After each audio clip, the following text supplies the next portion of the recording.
घर पर ये 5 पक्षी आने से मिलते हैं शुभ शुभ संकेत, रूठ जाती है मां लक्ष्मी। भारतीय संस्कृति और धर्म में पशु पक्षियों को केवल जीव जंतु नहीं माना गया, बल्कि उन्हें देवी देवताओं के वाहक, संकेतक और दूत के रूप में देखा गया है। गरुड़ पुराण, स्कंद पुराण, भविष्य पुराण और अन्य धर्म ग्रंथों में पक्षियों के आगमन, उनके व्यवहार और स्वर के अनुसार शुभ और अशुभ संकेतों का उल्लेख मिलता है। विशेषकर जब कुछ विशेष पक्षी बार बार हमारे घर के आसपास दिखते हैं या उनका व्यवहार असामान्य होता है, तो यह संकेत होता है कि हमारे जीवन में कुछ बड़ा घटित होने वाला है, चाहे वह धन, स्वास्थ्य या रिश्तों से जुड़ा हो। इस लेख में हम चर्चा करेंगे उन 5 पक्षियों की जिनका घर पर आना देवी लक्ष्मी की कृपा या कृपा का संकेत हो सकता है। साथ ही जानेंगे कौन से पक्षी मां लक्ष्मी को रुष्ट कर सकते हैं। वीडियो में आगे बढ़ने से पहले हमारे YouTube चैनल हिंदू ज्ञान संगम को लाइक, सब्सक्राइब करें और कमेंट में राधे राधे लिख दे, आपका कल्याण ही कल्याण होगा। एक उल्लू लक्ष्मी का वाहन, परंतु विशेष अर्थ में। शुभ संकेत। उल्लू को मां लक्ष्मी का वाहन माना गया है, परंतु इसका अर्थ यह नहीं कि उल्लू का दिखना सदा ही शुभ है। यदि अमावस्या, दीपावली या गुरुवार को रात के समय उल्लू आपके घर की छत या खिड़की पर बैठ जाए, तो यह संकेत है कि लक्ष्मी स्वयं आपके घर की ओर आकृष्ट है। विशेषकर अगर उल्लू शांत है और उड़ नहीं रहा, तो यह धन समृद्धि के आगमन का स्पष्ट संकेत है। अशुभ संकेत। यदि उल्लू दिन के समय या रोज रोज घर के आसपास मंडराए, तो यह नकारात्मक ऊर्जा और आर्थिक संकट का संकेत है। विशेष रूप से यदि वह डरावनी आवाज निकालता है या बहुत नजदीक से गुजरता है, तो यह दुर्भाग्य की आहट मानी जाती है। ऐसे में मां लक्ष्मी रुष्ट हो सकती है। उपाय। गायत्री मंत्र या श्री सूक्त का पाठ कर घर को शुद्ध करें और दीपक जलाकर मां लक्ष्मी से क्षमा मांगे।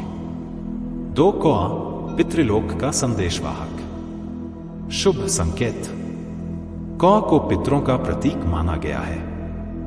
यदि कौआ शांत भाव से घर की छत पर बैठता है और बार बार उसी स्थान पर आता है, तो यह संकेत होता है कि आपके पितर संतुष्ट हैं और आशीर्वाद दे रहे हैं। विशेष रूप से पितृपक्ष या अमावस्या के दिन कौए का आना धन प्राप्ति और मानसिक शांति का संकेत होता है। अशुभ संकेत। यदि कौआ लगातार काव-काव करके चीखे या घर की खिड़कियों पर चोंच मारे, तो यह अशुभ संकेत है। यह किसी मृत्यु, बीमारी या विवाद की ओर संकेत करता है। कौए की आवाज में बेचैनी हो तो समझें कि किसी पितर की आत्मा असंतुष्ट है। उपाय।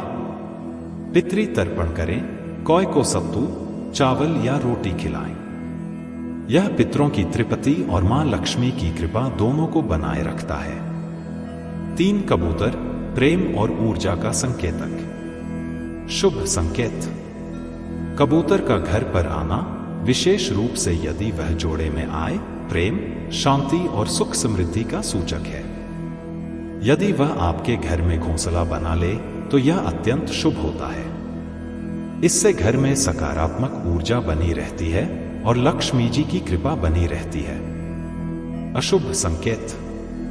यदि कबूतर अकेला और गंदगी फैलाने वाला हो, घर के कोनों में बार बार बीट करे या घायल अवस्था में दिखे, तो यह आर्थिक रुकावट और गृह क्लेश का संकेत है।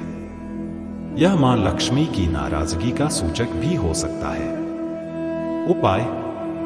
कबूतर को 7 प्रकार के अन्न, सप्तधान्य डालना चाहिए और प्रतिदिन तुलसी के पौधे के समीप जल चढ़ाएं। 4 चमगादड़, विनाश और नकारात्मकता का प्रतीक। अशुभ संकेत। यदि आपके घर की छत पर या खिड़की पर चमगादड़ उल्टा लटक जाए या लगातार आकर मंडराए, तो यह अत्यंत अशुभ माना जाता है। यह संकेत करता है कि घर में दुर्भाग्य प्रवेश कर रहा है। ऐसे घरों से मां लक्ष्मी चली जाती हैं और दरिद्रता का वास होता है। चमगादड़ों का आना घर में भूत प्रेत बाधा, नजर दोष और तंत्र शक्तियों के प्रभाव का भी प्रतीक है। उपाय।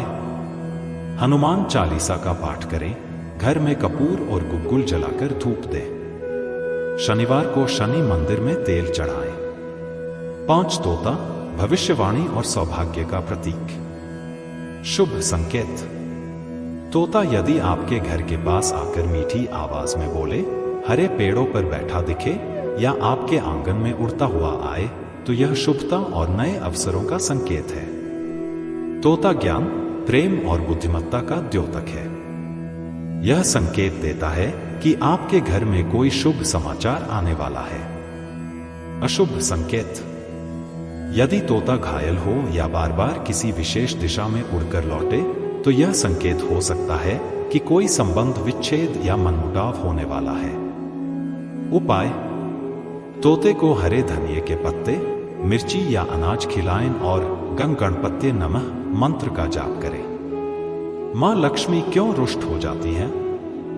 गंदगी और अशुद्धता, पक्षियों की बीट, पंख या उनके द्वारा लाई गई गंदगी यदि लंबे समय तक घर में रहे, तो मां लक्ष्मी का वास समाप्त हो सकता है। क्रूर पक्षियों की उपस्थिति जैसे चील, गिद्ध या चमगादड़, ये सभी नकारात्मक ऊर्जा के प्रतीक हैं। इनका घर पर बार बार दिखना देवी लक्ष्मी को रुष्ट कर सकता है। पक्षियों को पीड़ा पहुंचाना। यदि आप किसी पक्षी को मारते या घायल करते हैं, तो यह भी लक्ष्मी के चले जाने का कारण बन सकता है। पक्षियों से जुड़ी कुछ महत्वपूर्ण धार्मिक मान्यताएं। गरुड़ पुराण में उल्लू और कौए को यमलोक के दूतों से जोड़ा गया है, परंतु उनके आगमन का सही समय और तरीका यदि समझा जाए तो उनसे सकारात्मक संकेत भी मिल सकते हैं। स्कंद पुराण के अनुसार घर के आंगन में पक्षियों का कलरव, मीठी आवाज में चहचहाना शुभ संकेत है। वास्तुशास्त्र कहता है कि उत्तर पूर्व दिशा में पक्षियों का आगमन शुभ होता है, जबकि दक्षिण पश्चिम में बार बार आना अशुभ है। क्या करें कि पक्षियों का आगमन शुभ बना रहे? पक्षियों के लिए जल पात्र रखें। गर्मियों में छत पर या खिड़की के पास एक साफ मिट्टी के बर्तन में पानी रखें। अन्न दान करें। सुबह शाम पक्षियों को दाना डालना पुण्यकारक होता है और यह मां लक्ष्मी को प्रसन्न करता है। पेड़ पौधे लगाएं। हरियाली पक्षियों को आकर्षित करती है और यह घर में सकारात्मक ऊर्जा बनाए रखती है। घोंसले को सम्मान दें। यदि कोई पक्षी आपके घर में घोंसला बना ले, तो उसे हटाएं नहीं। यह सौभाग्य का संकेत हो सकता है। पक्षी केवल आकाश में उड़ने वाले प्राणी नहीं हैं, बल्कि वे प्रकृति द्वारा भेजे गए संदेशवाहक हैं। उनके व्यवहार, आगमन की दिशा और समय को समझकर हम अपने जीवन में आने वाले सुख दुख का पूर्वाभास कर सकते हैं। उल्लू, कौआ, कबूतर, तोता और चमगादड़ जैसे पक्षी यदि सही समय पर और सही भाव में घर आते हैं, तो मां लक्ष्मी की कृपा बनी रहती है। लेकिन यदि इन्हीं का आगमन अनिष्टकारी ढंग से हो, तो यह लक्ष्मी जी के रुष्ट होने का संकेत होता है। हर व्यक्ति को चाहिए कि वह पक्षियों को प्रेम से देखे, उनके लिए दाना पानी की व्यवस्था करे और उनके संकेतों को समझकर अपनी दिनचर्या व व्यवहार में बदलाव लाए। आज के लिए बस इतना ही। मिलते हैं न्यू वीडियो पर। जय हिंद, जय भारत।